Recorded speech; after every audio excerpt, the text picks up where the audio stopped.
Hola, te invitamos a compartir el estudio de la Palabra de Dios dada hoy por la hermana Mónica Díaz.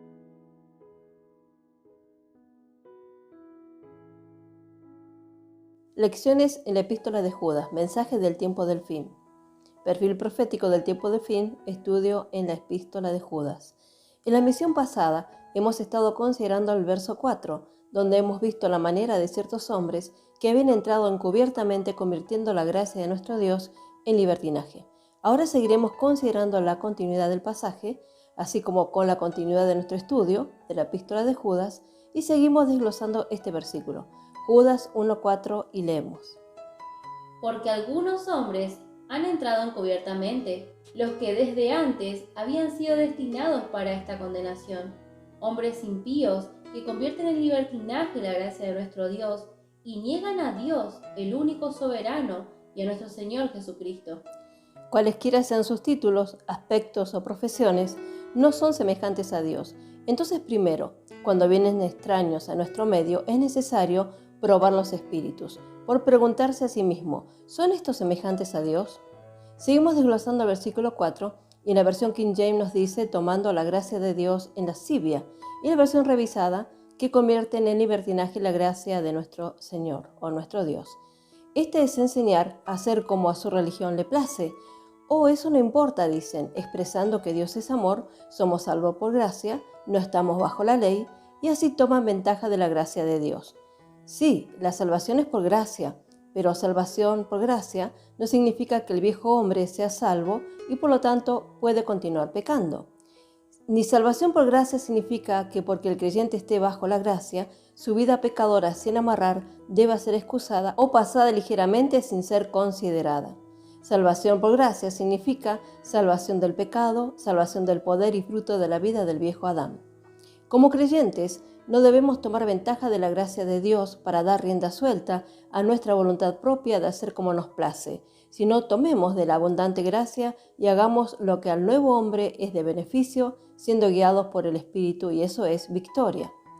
Estos ciertos hombres de los cuales habla Judas, los cuales convierten la gracia de nuestro Dios en libertinaje, habían recibido algo de la gracia de Dios, pero cuando la recibieron la convirtieron en una excusa para su libertinaje. La idea detrás de la antigua palabra libertinaje del griego astergeia significa disolución nefanda.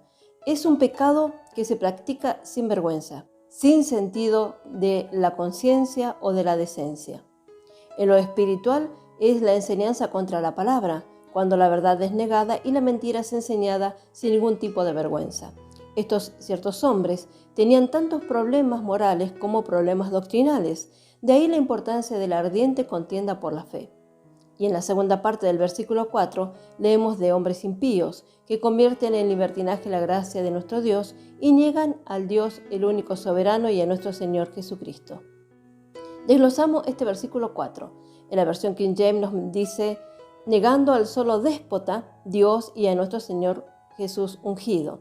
Y en la versión revisada nos dice o nos menciona, y niegan a Dios, el único soberano, y a nuestro Señor Jesucristo.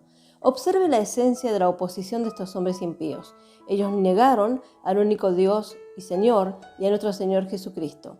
Note que la palabra Señor ocurre dos veces. La primera palabra para Señor es déspotes en el griego. La segunda es kurios. Y veremos el sentido de estas dos palabras en cuanto a sus aplicaciones.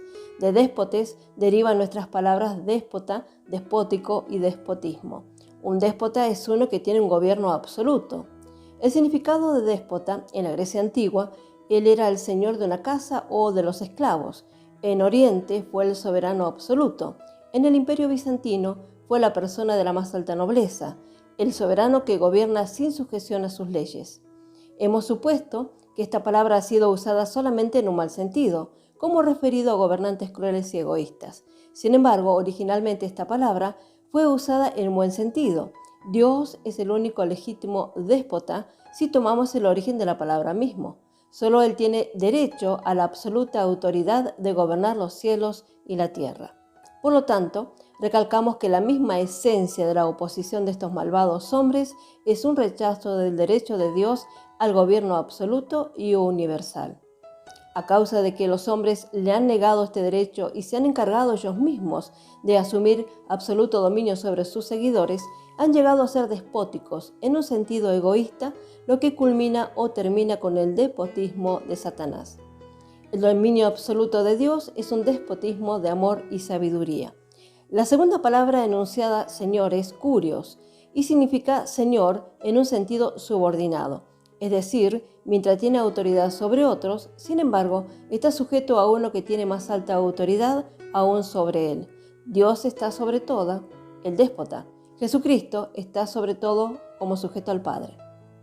Así llega a estar claro que la esencia de la oposición de estos impíos, de quienes Judas escribió, fue un rechazo del despotismo o gobierno absoluto de Dios y el señorío del Señor Jesucristo.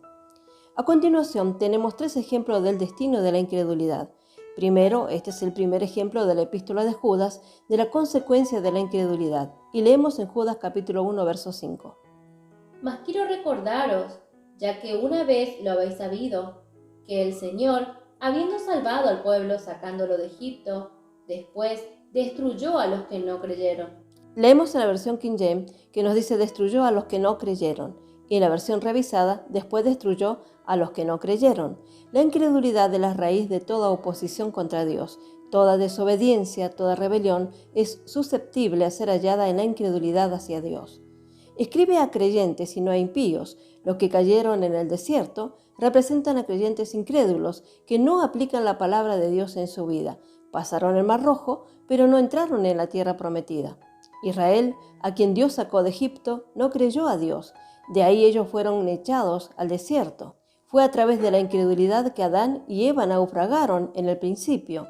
Eva no creyó a Dios, el déspota, quien solo tenía absoluto derecho a la fe y la obediencia, ni creyó a Adán, su Señor, quien era tipo del Señor Jesús, sino que en cambio creyó a una criatura, una serpiente.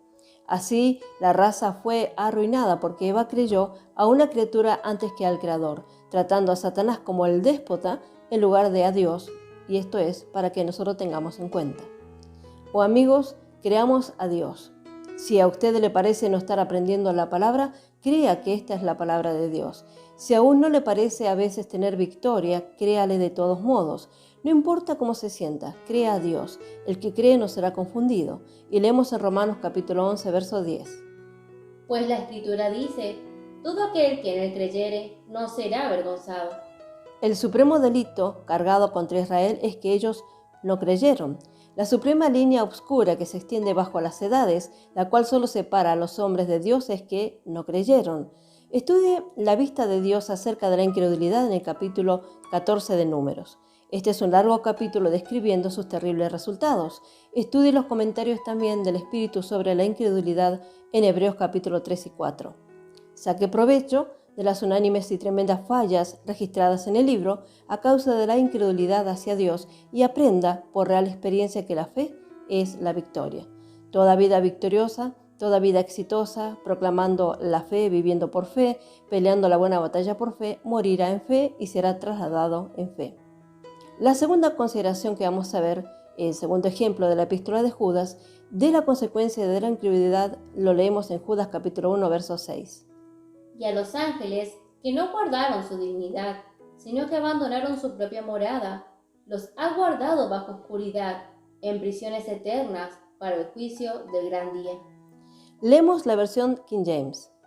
Y a los ángeles, que no guardaron su primer estado, sino que dejaron su propia habitación, Él los reserva en cadenas eternas, bajo tinieblas, para el juicio del gran día. Comparamos con la versión revisada. Y a los ángeles que no guardaron su dignidad, sino que abandonaron su propia morada, los ha guardado bajo oscuridad, en prisiones eternas, para el juicio del gran día. Leemos también otras versiones para mayor claridad. La versión de las Américas nos dice: Y a los ángeles que no conservaron su señorío original, sino que abandonaron su morada legítima, los ha guardado en prisiones eternas, bajo tinieblas, para el juicio del gran día. En la Biblia simple también encontramos: Así pasó también con los ángeles que rechazaron y abandonaron el lugar de honor que Dios les había dado. Dios los tiene atados para siempre con cadenas y están encerrados en lugares oscuros. hasta que llegue el gran día del juicio final. En la versión textual, Y a los ángeles que no guardaron su estado original, sino que abandonaron su propia morada, los ha mantenido bajo oscuridad, en prisiones eternas, hasta el juicio del gran día. estos ángeles estuvieron una vez en un estado feliz y gozaban un dominio celestial y un lugar de morada, pero cayeron con Lucifer y ahora están en prisión, en tinieblas, hasta el día del juicio. Leemos en 2 de Pedro capítulo 2, verso 4. Porque si Dios no perdonó a los ángeles que pecaron, sino que arrojándolos al infierno, los entregó a prisiones de oscuridad para ser reservados al juicio. Así leemos el mismo capítulo en una versión sencilla.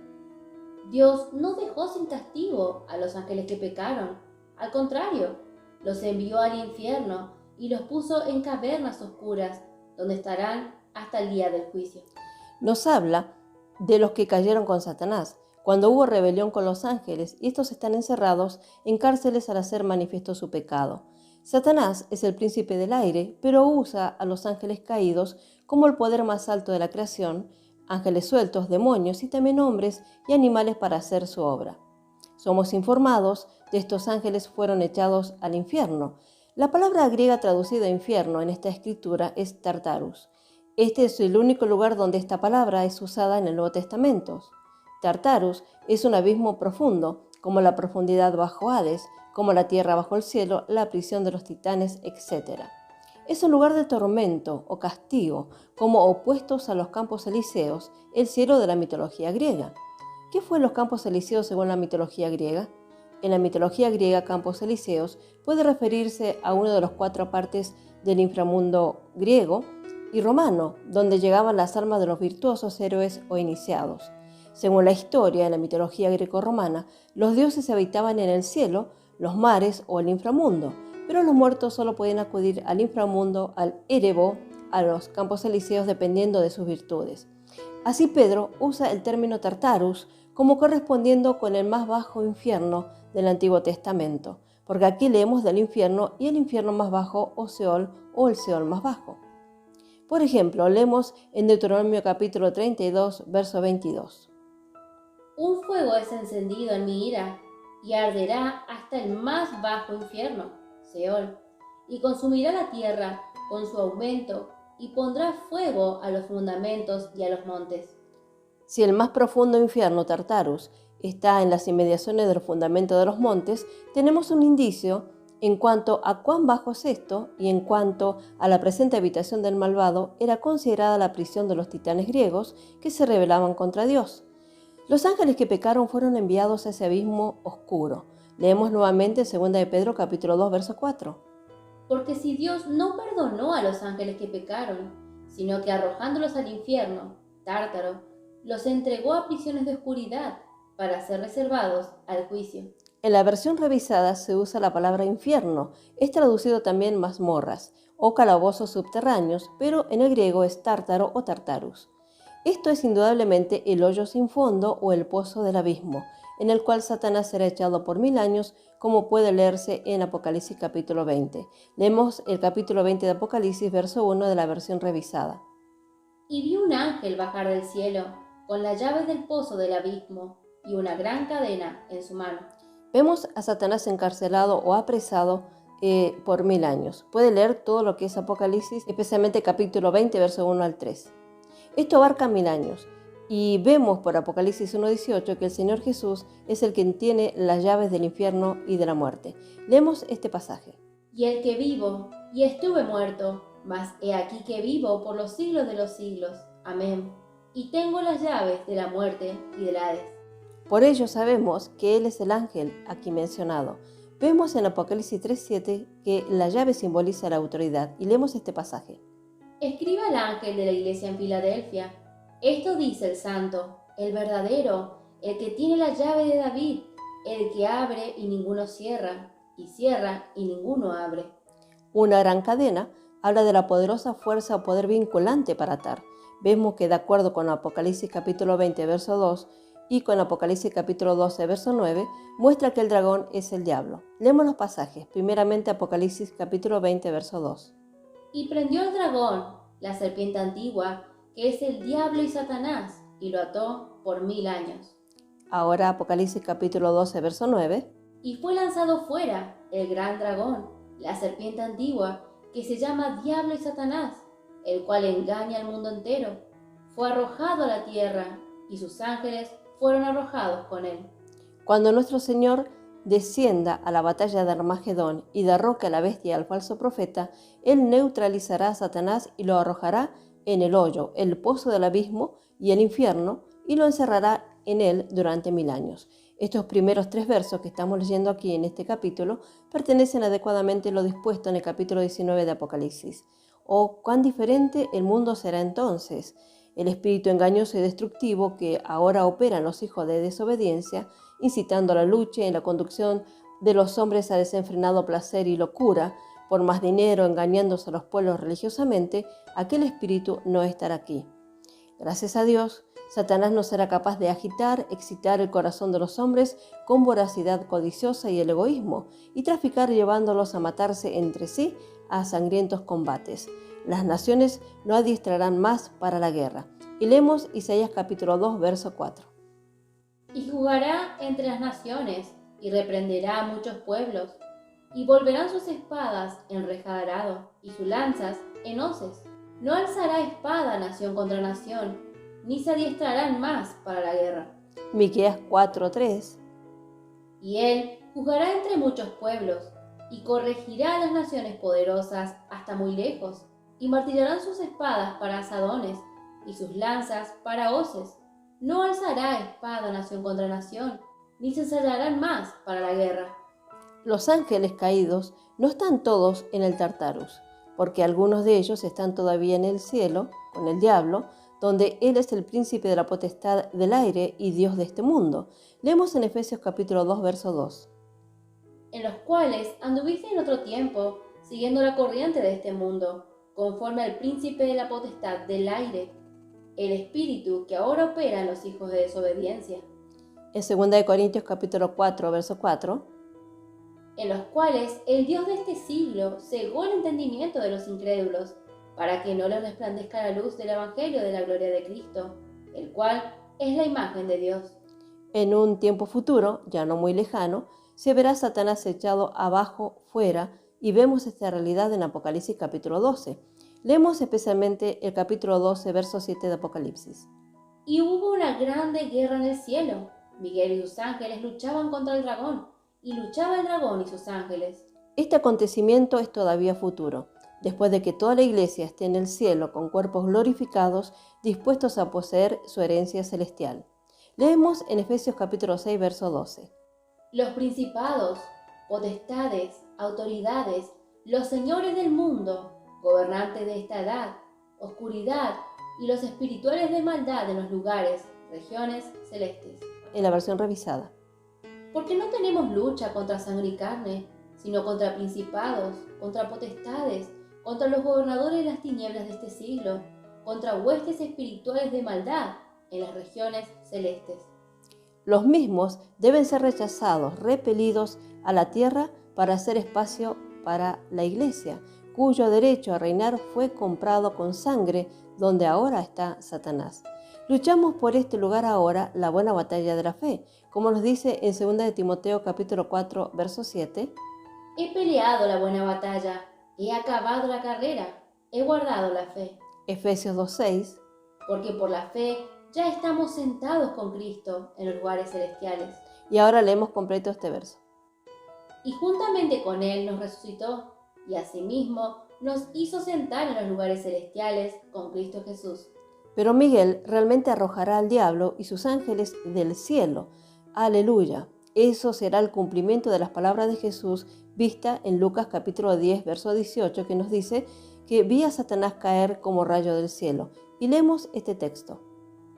Yo veía a Satanás caer del cielo como un rayo. Ello fue por la fe que Jesús lo vio. Dios había ordenado originalmente los principados, entre los cuales se encontraban Gabriel y Miguel y todos los santos ángeles, pero Satanás pecó, y también ha dado lugar a otros ángeles a pecar. Por lo tanto, él perdió su derecho a los lugares celestiales. Él también fue quien causó que el hombre pecase en la tierra, Pero Dios revertirá las cosas y dará a los que creen en su amado Hijo Jesucristo este mismo lugar en los cielos. Por eso, los santos que toman su lugar por la fe en Cristo en los lugares celestiales tienen una feroz lucha con el diablo mismo. Leemos nuevamente Efesios 6:12 para recalcar esta verdad. Porque no tenemos lucha contra sangre y carne, sino contra principados, contra potestades, contra los gobernadores de las tinieblas de este siglo, contra huestes espirituales de maldad en las regiones celestes. Satanás no desea que el redimido ocupe esa posición. Juan vio estas cosas únicamente en la visión. Los mismos eventos son aún futuros, por lo tanto, así con lo que sigue. Leemos en Apocalipsis capítulo 12, verso 8. Pero no prevalecieron, ni se halló ya lugar para ellos en el cielo. Por supuesto que no. Hay solamente espacio para los redimidos del Señor. Los que tienen absoluta confianza en la fidelidad de Dios por 2000 años prueban esto que es cierto y verdadero. Leemos Apocalipsis capítulo 12, verso 9. Y el gran dragón fue lanzado fuera, la serpiente antigua, llamado Diablo y Satanás, el cual engaña al mundo entero. No hay posibilidad de hacer malabarismo con esta escritura. Es muy fácil ver qué se entiende por dragón rojo o escarlata. Leemos Apocalipsis capítulo 12, verso 3. También apareció otra señal en el cielo. He aquí un gran dragón escarlata, que tenía 7 cabezas y 10 cuernos, y en sus cabezas 7 diademas. También es evidente que el diablo no está todavía en el infierno, como algunos suponen. Leemos Apocalipsis nuevamente 12:9 de la versión antigua. Y aquel gran dragón, aquella serpiente antigua llamado Diablo y Satanás, la cual engaña al mundo entero, fue arrojado a la tierra, junto con todo su ejército de ángeles. Qué maravillas hallamos en la palabra de Dios. Que el Señor nos ayude a valorar este privilegio que tenemos de este mensaje de gracia que es para este tiempo y para nuestro amplio beneficio. Que Dios bendiga ricamente a cada uno. Amén. Hola, los saludamos de parte del canal El Evangelio de la Gloria. Los invitamos a suscribirse a nuestro canal de YouTube y activar la campanita de notificaciones para que les llegue toda la nueva info a medida que subimos cada video. Dios les bendiga ricamente.